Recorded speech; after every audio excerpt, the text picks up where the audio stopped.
Hey YouTube, and welcome to my coverage of the Rw9 3 Stage 2. We are into the playoff portion in Stage 2. I didn't cover any of the group stage EU games or any of the matches that I wasn't live for, just because I was feeling a bit under the weather. I'm actually not fully recovered, but hopefully my voice is much better this time around, which will be nice. And now if you guys haven't watched me cover Rw9 replays, because technically these are replays that we were watching back, but you get to watch them live. James Bot had the coverage for that, so you can check out his channels and his VODs if you want to see all of the matches covered live. But I'm going to be doing in-game casting of the whole series here. And just so you know, the overlay is going to be a little bit different. I've tried to work my best to get an overlay that makes the most sense, and because I know the Rw9 one is really nice. Now, this is the one we're going with. That's a nice shot from Rw9. We might have to go back and watch that again real quick, because that was filthy. Rw9 got this directly off the kickoff. I was watching from Nass's perspective. Just such a smooth reset and shot. Dude, the placement. It's the placement and power at the end that makes it so special. But anyways, as I continue, we get a singular replay. Not a ton of replays. The match will probably go a little bit faster because as we're watching the whole game back, we won't go over every individual replay. But the big thing that you'll notice is no boost in the bottom right. Instead, we're going to have this overlay that shows the player's position in the ball position, which can be interesting as well. You just have to look into the top shelf. Oh, that is insane. There's so much power off that reset from by Rw9. But you'll just have to look into the top bars if you want to see their boost while watching. And as the replay normally has, none of that bottom left corner stuff that tells you, who we're watching. Just know that Rw9 is in the blue and Nass is in the orange. So that is going to be hopefully my last time that I explain how this stuff works. You'll just have to hope that it makes sense if you jump in later matches. But we're going to watch Rw9 and Nass. It's a best of 5. Best of 5 in these early stages. And winner moves on to the final single elimination best of 7s. Now, both Rw9 and Nass playing really well in pool play. Nass is a guy who didn't make it into the playoffs last time around in Stage 1. Instead, he made it so that he at least didn't have to go through the qualifiers. He was that 5th place finisher in his pool of 6. And I thought that was a little bit of an underperformance from Nass, especially the way that he had been playing in show matches leading up to the event. And I had him as a high finisher, and it didn't work out that way. This time around, he has already changed his fate. We'll have to see how it goes for him, in the playoff stage. If he gets 2 straight losses, I think that would still be a bit of a bummer.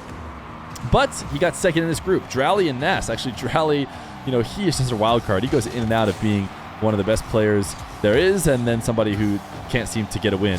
But right now, Rw9's in the form of cannot seem to lose.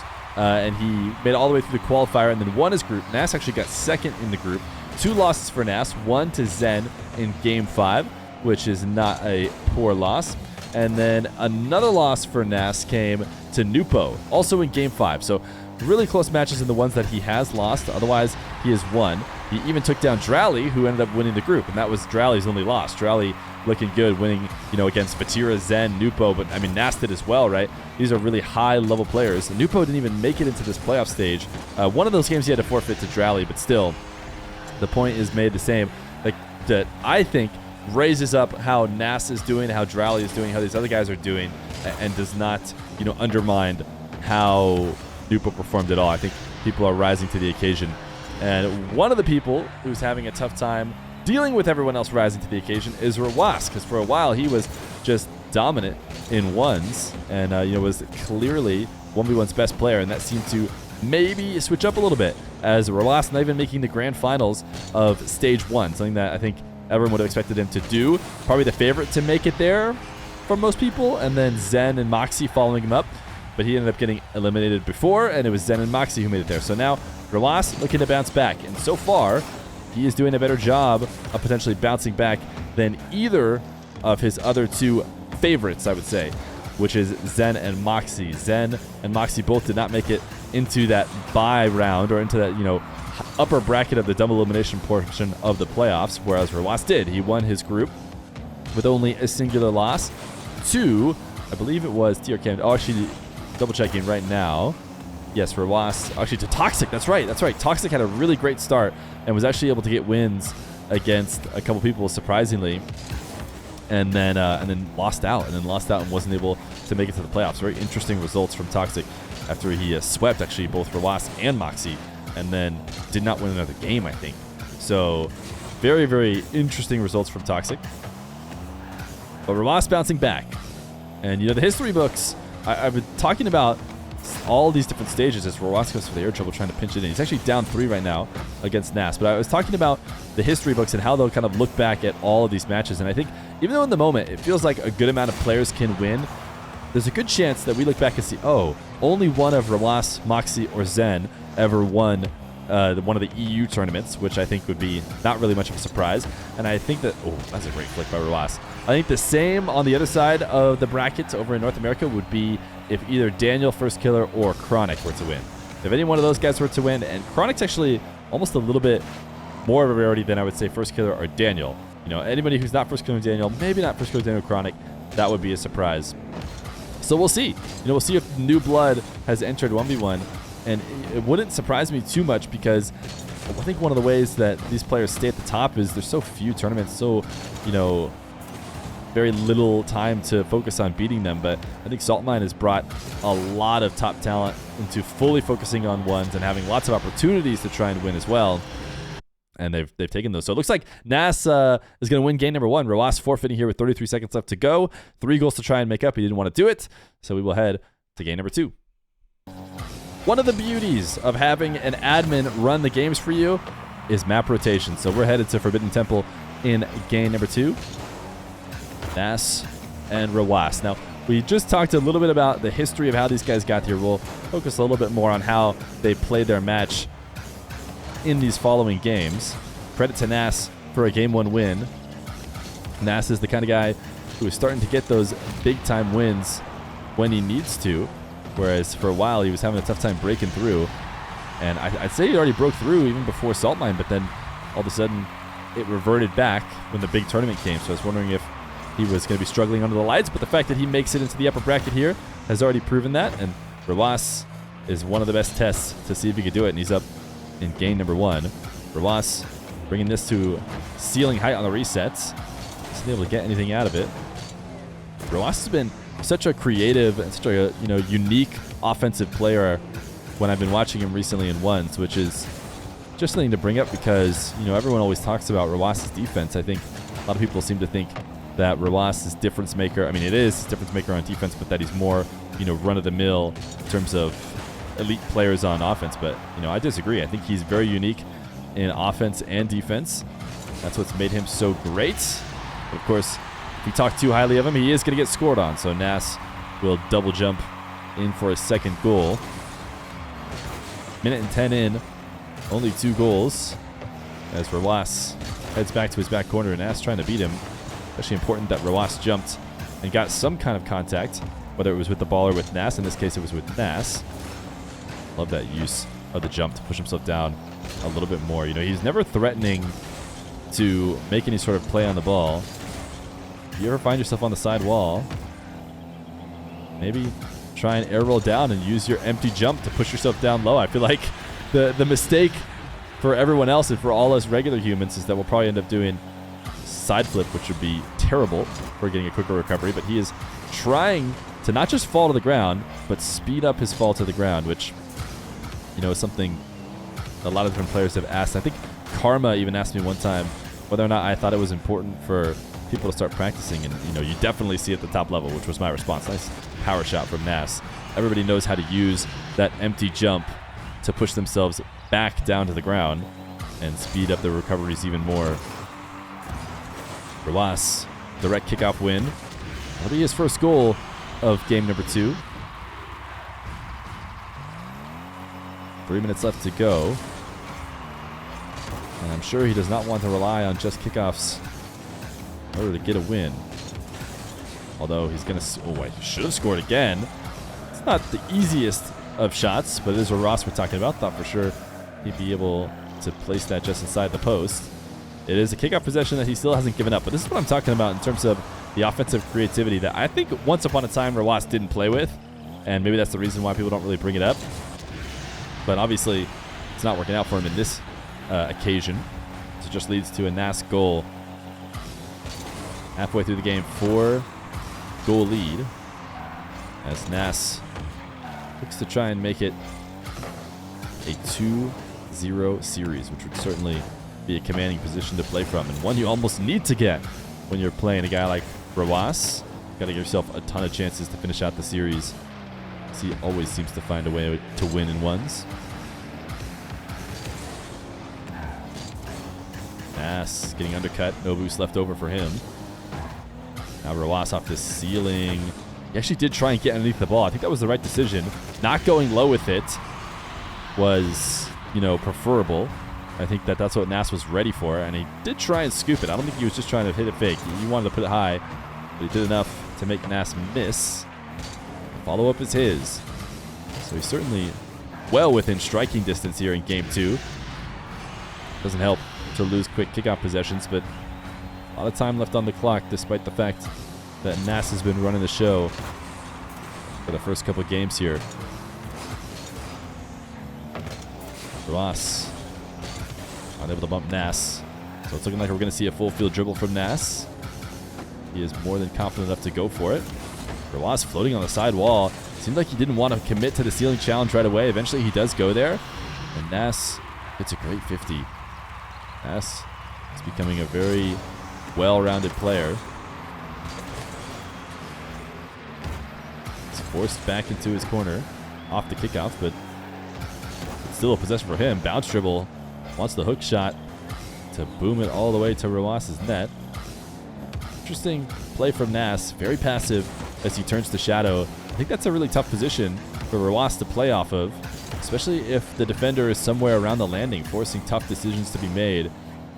When you go really passive on the shadow, you kind of let your defender, or you let your opposition off easy, because they don't have to worry about protecting the ball on the way to the ground. Rw9 certainly starting to run out of time here. We talked about how he had tons of time, but he hasn't really turned it around. And if anything, Nass has been able to get a kickoff goal or two. So 5 seconds left to go. We saw Rw9 forfeit at a even better score margin for him last time around. I think the only reason we're not seeing a forfeit is because forfeits basically only happen when the ball goes in. Might as well just keep driving around, keep practicing for the rest of the series. If there's not a goal replay you have to wait through.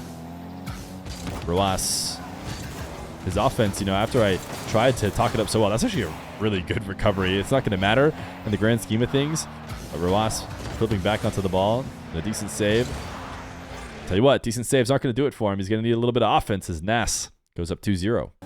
Game number 3. Rw9 and Nass. Rw9 staring down what has to be a reverse sweep if he wants to advance directly to the final bracket, which I believe is the semifinals and a finals, best of 7s. I know that I finally have a grasp on the Australian football playoff bracket, which is what I think is being used here for Rw9. It's a great shot for Nass, by the way. Took me a bit, but I understand it. The problem is you guys are left out in the cold because I don't know how yet to translate it to you, other than to tell you that they have 2 lives. They're trying to make it to the final section. You can, of course, check out Johnny's videos talking about the Rw9 where he likely is able to show the brackets live. I can't go back and show them now because it has happened.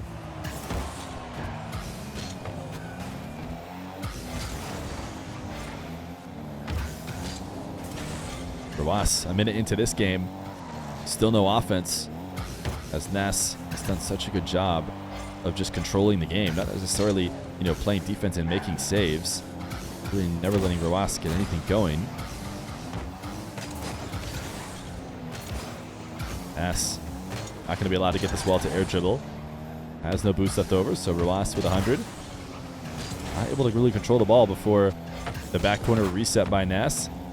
Nass, who has been doing such a good job of controlling the pace of the game, immediately challenges on ball to not let Rw9 get comfortable. And now, this is one of the first times that some real space has been given to Rw9, and he shows why you can't do that. A nice air dribble bump, and could not have been placed any better as it goes crossbar down and in. Ross now a kickoff win. If there's any way to get yourself a little bit of canned offense, it's definitely getting first possessions off kickoffs, and he sees that Nass is going to back off. Nice protection of the ball here, because this is, a fairly straightforward reset shot in terms of the speed. But the key is Ross flips under the ball directly in the way of where Nass is trying to make a play, and doubles as protecting it. Nass, unless he's freestyling with 200 boost, I don't think there's any way he's going to make that work after that first touch. So Ross will be getting a free possession here. Undercuts the ball to keep it in the air. Just tries to force Nass up. Other side flip. Creeping up towards the play to make sure Nass does have to use boost, does have to try and get uncomfortable. Can't just get away with waiting. But it's not going to matter. Nass actually handles that pressure just fine. And has the ball all the way in the blue half. Ross wants a boost spawn, doesn't get it. Nass gets his spawn. And Ross gets his moments after. Nass deciding he did not have the kind of time, or did not want to try and risk, chasing Ross down. I'm sure he has a very good read on when the boost is spawning, but even with that, not willing to dive and take that risk. Nass is eventually going to get his goal, so might have took him a bit to get started, but he does now have a 3-1 lead. Nass gets the ball taken right away from him, but he resets in his back corner. Ross actually doesn't have much to work with, and that's why you see Nass using that flip instead of going to the ground, because that's just a little bit faster in terms of getting the ball to the nets. And that cheeky delay kickoff does not work out for Nass, as Ross regains his 2-goal lead. Ross bumped off the midfield. Nass does not use that as an opportunity to grab boost. Instead, he uses that opportunity to make his first play on the ball, one that he just launches at Ross, and now he's going to be forced back into net without boost as well. This is best to pick up pads, but actually only finds 12 in net. He's in a dire situation. If Ross had given any sort of power on that shot, I think Nass is getting scored on. But fortunately for Nass, Ross gave him something easy, but it's only going to last so long. Ross eventually gets his goal. So 5-2.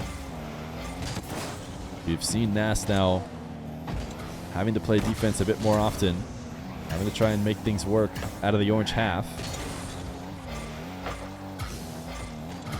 Ross, fake challenge before he gets the read. Sees that he can come tackle Nass. He's going to leave the play this time. And Nass thinking about the full field dribble. Ross stopping that early. Coming to challenge, going to ceiling heights. Looking to discourage it. Nass saving up all his boosts in an attempt to, wait for when Ross makes a mistake. It's hard to position that way and not get lost in the play. Interesting backflip save. And that's why you haven't really seen it a ton in the past, because no defenders were really able to get away with it. They couldn't, pre-jump those challenges and still have them work out. In this case, it wasn't a pre-jump. He's just going to the ceiling, but it's the spirit of a pre-jump. And there it is. It's going to be a forfeit with 33 seconds left. So Ross gets his first game. He's going to need 2 more if he wants to take the series. Game 4. Ross on the board. Nass gave himself a lot of chances, though. Ross going to dive and immediately get the first goal. The kind of goals that he was having a really hard time getting in the past, especially when Nass had control of possession. Ross maybe diving, switching it up a little bit. Now he's going to get a kickoff win into a direct goal. Nass didn't look to pressure ball at all. I wasn't really watching from Nass's perspective, so I'm not sure how he decided to play that. But he seemed irrelevant after watching Ross score with little to no resistance.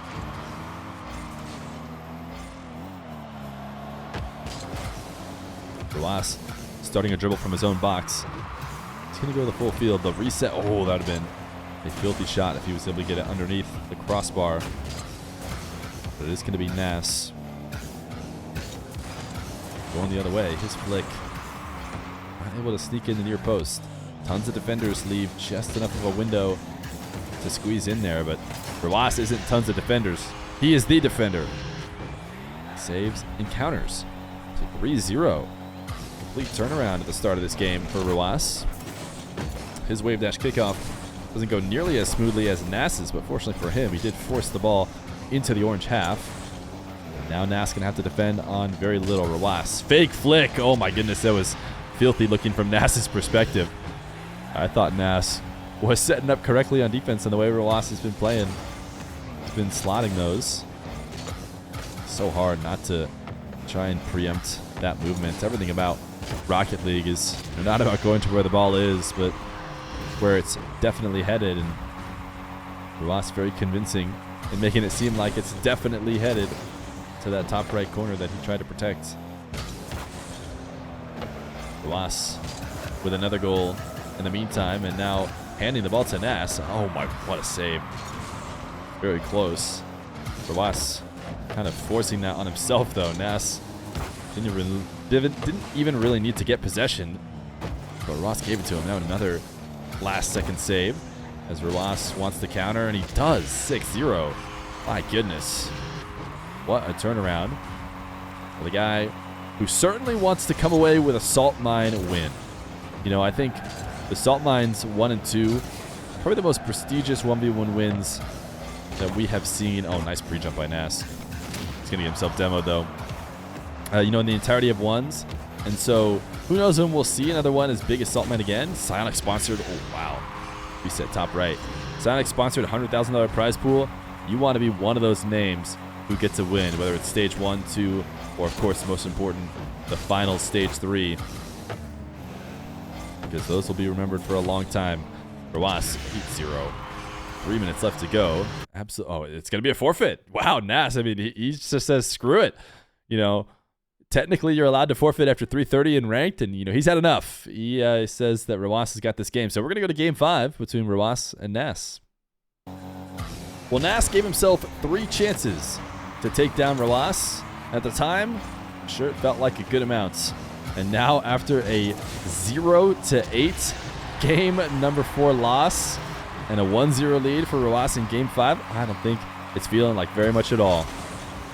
Nass needs to not back down from what has been working for him all series long, and that has to do with just getting involved in the game, putting pressure on Ruas, maybe not trying to play as passively as he did early in those losses. You know, I think once things got really out of hand, it's not really worth scrutinizing exactly what Nass was doing wrong, but I think when he allowed the momentum to shift, it's when he got a bit confident and started to play his leads. Almost started playing the lead as if he already played the series lead in each game, which I don't think is the way you want to play. You know, I think you want to play your game lead and your game lead only.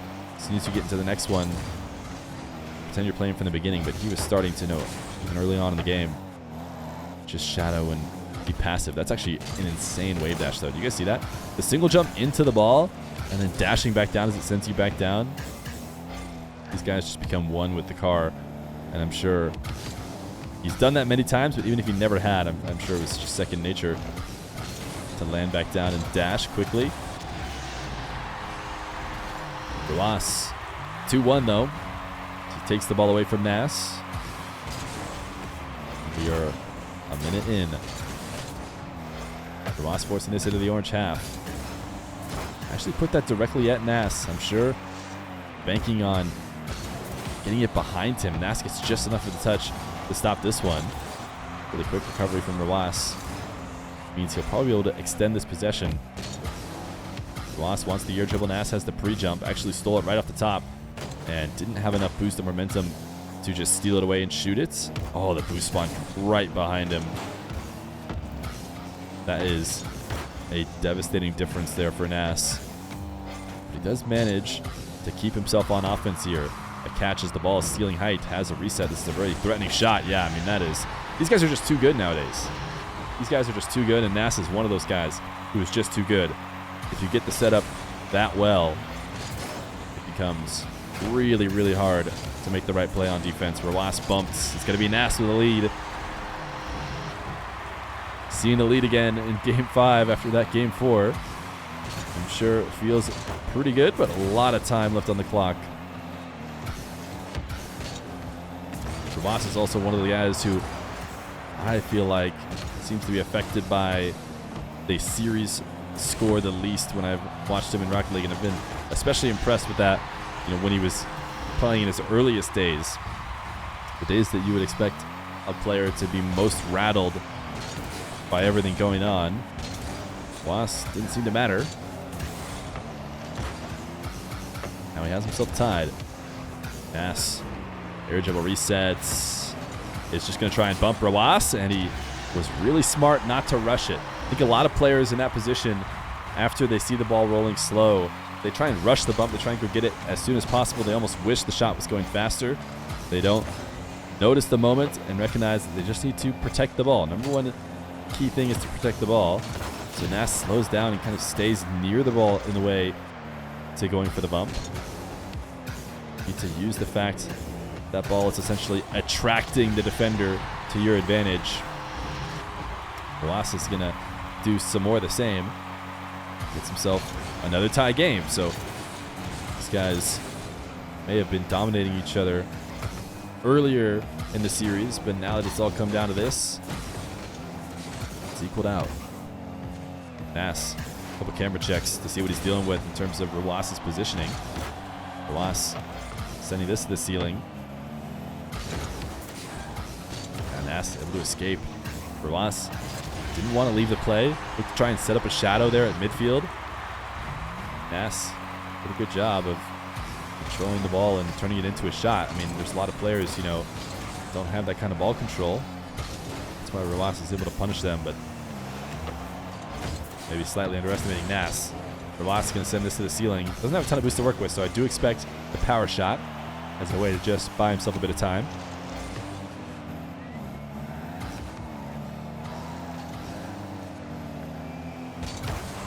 Wow, what a brick wall Nass is even on offense. The air dribble into the smackdown. That's a minute 27.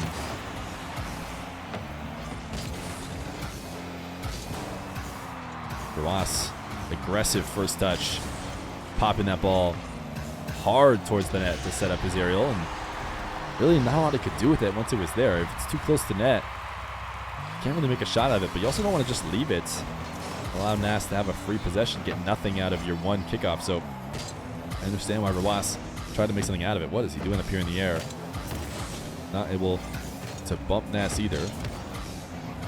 He needs a goal as we approach a minute down. He's down one. Oh my goodness. These guys are trying to give the game back and forth to each other. Maybe some serious nerves in these final moments as Nass just allows for Nass a pretty easy goal. Now we're tied. Nass pick up possession into his back corner. Nass will be hoping for a bumper demo there. Ultimately is forced into defense. Little fake challenge does get Nass to flick the ball. Nass using all his boost to clear this out, recognizing that he's not going to be able to stick with it. Does leave to his back corner, so Nass able to take to the skies. Nass faking the pre-jump. Nass bodying this clear, and the ball almost went directly in. Nass did not panic on the fake pre-jump. Credit to him. He's able to adjust to the grounded defender. Win at 50 in. Now 20 seconds left to go. Nass has the possession he needs. He doesn't really have the ball in the best spot, but he's going to try and make something out of it because he has no choice not to. What a recovery from Nass, using the little boost he does has, and now it'll be Nass who resets on 100 first. Nass takes this ball away. This is actually very scoreable. Little camera check to see what he's dealing with. And Nass, the flick, it's on target just a bit high. He'll keep it in the air. Now this one's going to be tough to keep up. Yeah, nearly impossible. And Nass, he'll take it. Nass advances into that final bracket of 4 players into the best of 7s. Nass sent down into the lowers. He has a second life, though. We'll see if he can make his way back.